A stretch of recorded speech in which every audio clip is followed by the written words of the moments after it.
Today we are in Riverside, California at PH Dogs with professional dog trainer Bethany Preud'homme. You've seen her on my channel before, one of my favorite trainers, and today she's going to let you peek in on her puppy class. This is a great way to learn what you can do and things you should think about when you're training and raising your puppy. Let's begin. So now that we've done some name stuff, the first thing that we're gonna do is teach our puppies to follow a food lure. So in order to get behavior, we can either capture it, lure it, or manipulate it. Those are the easiest ways to do it. So luring is when the puppy is going to follow the food to get the behavior. So we're gonna put the food to our puppy's nose. If your puppy is laying down, you can kind of, just get them up. And the first thing that we're gonna do is lure them into a sit. And I'm gonna show you the mechanics of the sit, down, and stand.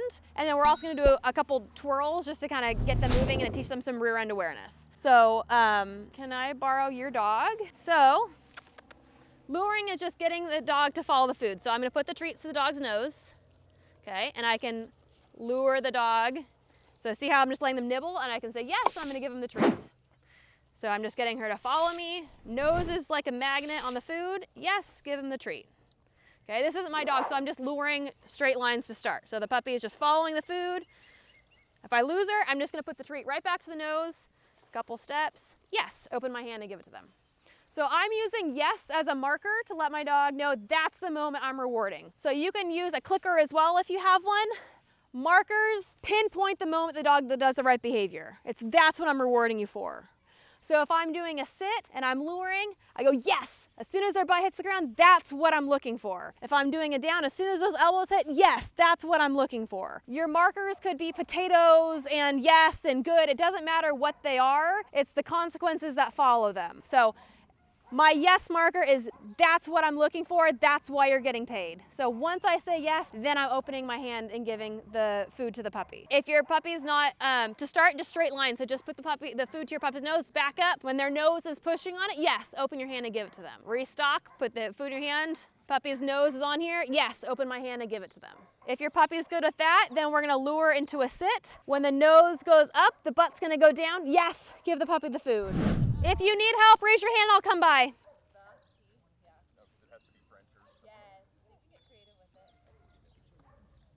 If you're losing your puppy, that probably means that the lure isn't to their nose. So if you want to keep that food to their nose like a magnet.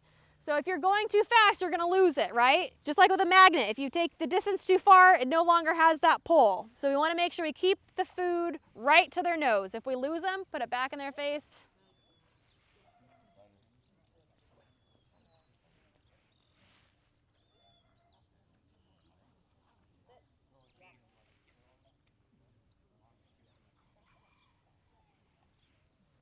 And I would have even just given her one treat for getting up.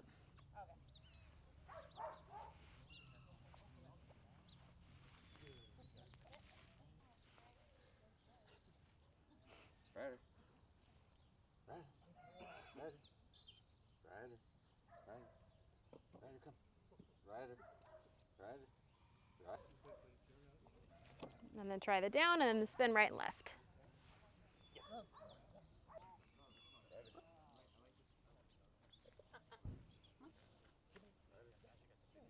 Okay, there you go. Not like careful of doing the slow stuff. They're like sitting and then you've got hydro butt and they're not sitting all the way, so make sure you take your time. Okay.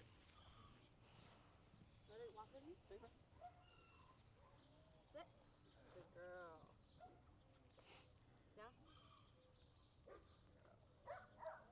Some puppies are particular, like the grass is too wet, right? So you can use the cot for your down too. Okay. And or at home, you can go to a park bench and you can do your down that way, and that way you're not having to go down as far onto the ground. If she's up, then it's a lot easier to lure her down. And if you need to too, pick your battles, do it on there. Yeah. And that way there's less sniffing. So don't worry about saying the word, just work on your luring. Okay.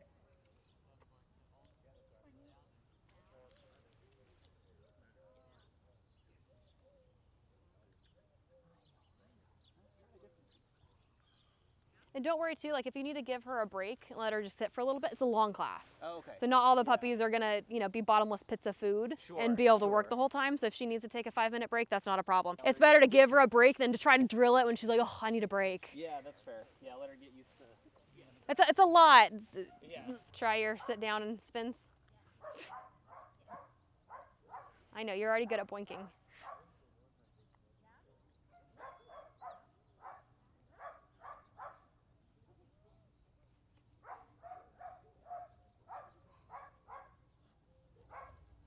there you go.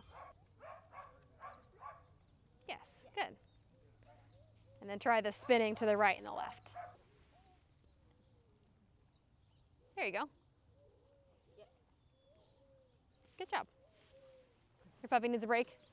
That's fine. All right, were you able to do the sit and the down and the spins? You wanna give it a try, or does she need a break? Yes, there you go.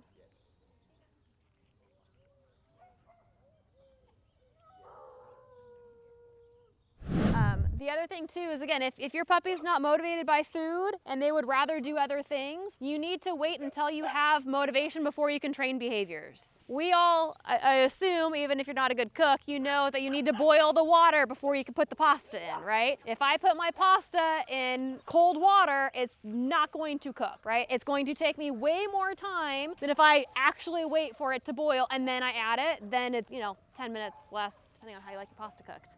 So make sure that your puppy is ready to train before you try to train them. If they are ready for a nap and they already ate, because, whoever's in the house forgot and they fed them already, don't train at that time. Wait until later when they have energy and they are hungry, and that's when you're gonna train. So if your puppy doesn't want to train right now, wait till they're ready. If you go to train your puppy for their breakfast and they don't want your food, that's fine, we'll try again for lunch. But don't feed them that breakfast. Keep that breakfast and use that, and if they're hungry for lunchtime, they can earn their breakfast and lunch at that time. If I try to train them for lunch and they're not hungry, that's fine. All of that food is gonna go towards dinner. If they decide they're not hungry at that time, that's fine. We're gonna try again the next day. But if I go, oh, well, they didn't eat breakfast and they didn't eat lunch, I'm just gonna feed them. Then they learn, if you just kind of wait, you still get fed, okay? You are giving them opportunities to eat. We are not starving these puppies. We are giving them an opportunity to eat. But if they would rather sniff dirt, then that's fine. We'll try again later. I'm not gonna fight with this puppy. If you're not hungry, that's fine, right? Like, most people aren't gonna be like, eat this cheeseburger, right? And be shoving it in your face. If you're not hungry, nobody's there to make you eat your food. And again, just like a little kid, if you would rather go play,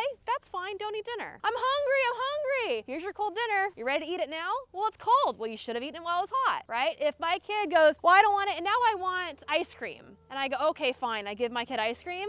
Now they're the one that's driving the car, and they're gonna decide when they're hungry, when I cook. It's gonna be a mess. So if you want to have a puppy that is motivated by your food, if you want to be able to have a schedule, have motivation, then that's how you're gonna do it. Most puppies, if they are healthy, 2 days without eating is not gonna be a problem. If they're healthy, you can ask your vet ahead of time. If your puppy is so used to being overfed and having everything for free and you're free feeding your puppy, don't be surprised if they go a full day without really wanting that food. Again, if they're healthy. If they also seem lethargic or they've got diarrhea, go to a vet, don't starve your puppy. But if they are just like, in a minute, I would rather sniff dirt, then we need to add motivation. The reason why we use a lot of food in the initial parts of training versus toys is because I can get a lot of repetitions in very quick. I can feed my puppy on the next repetition. Feed. If I'm using a toy, right, I get one sit and I go, yes, and we're playing tug, and now I have to get the toy back from the puppy, and their out isn't very good, and now I'm working on my out, and then I put it in my pocket, and now I'm ready for another sit. In 1 minute, I can maybe get 5 repetitions if I have a good out, where with food, I can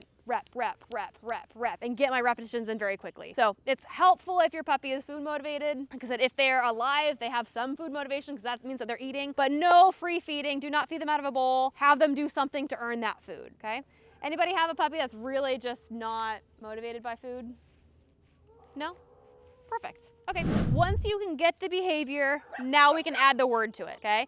So once I'm sure I can get my puppy to sit like I like, now I can put it on cue. If I'm still struggling with my down and I'm saying the word and the puppy is pawing my hand and then they're like halfway downing and then they're checking out because a butterfly went by and then they're laying down, they're flopping on a hip. If I name that down, all of those things are also down. So I want to make sure that I don't add the cue for down until I get it down like I like it. Does anybody like their down? Yeah? Okay, show me your down. Good. So now what you would do is you would say the word first, and then you help your dog. Yes, good.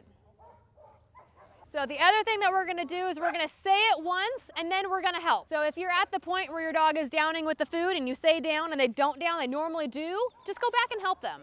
And you can just help them with that food lure that we already taught them. So same thing, for sit, I would say sit, then I'm gonna help my dog. When they do it, yes, open my hand and give it to them. Down, lure down, elbows to the ground, yes, and give it to them. If you want to name the spin and the twirl, whichever one you want, you can name that too, but that's more just rear end awareness. We're going to use that move to get into our healing positions. If you think that you can start to put your sit on cue. And again, if you say it, you have to follow through. So if you start your down, you need to follow through. If at any point your puppy gets distracted, puppies get distracted, completely normal. Say I'm working on down and now I lost attention, I can always go back to doing my name game. Name, feed, name, feed, name, feed. Get that attention where it needs to be, and then I can go back to doing a different behavior. So focus is always gonna be number one. Thanks again for watching. I hope you enjoyed today's episode. Please like, subscribe, hit that notification bell, and if you're training at home, tag me at Nate Schomer. I'd love to see the progress that you're making with your puppy. Thanks again. We'll see you guys in the next one.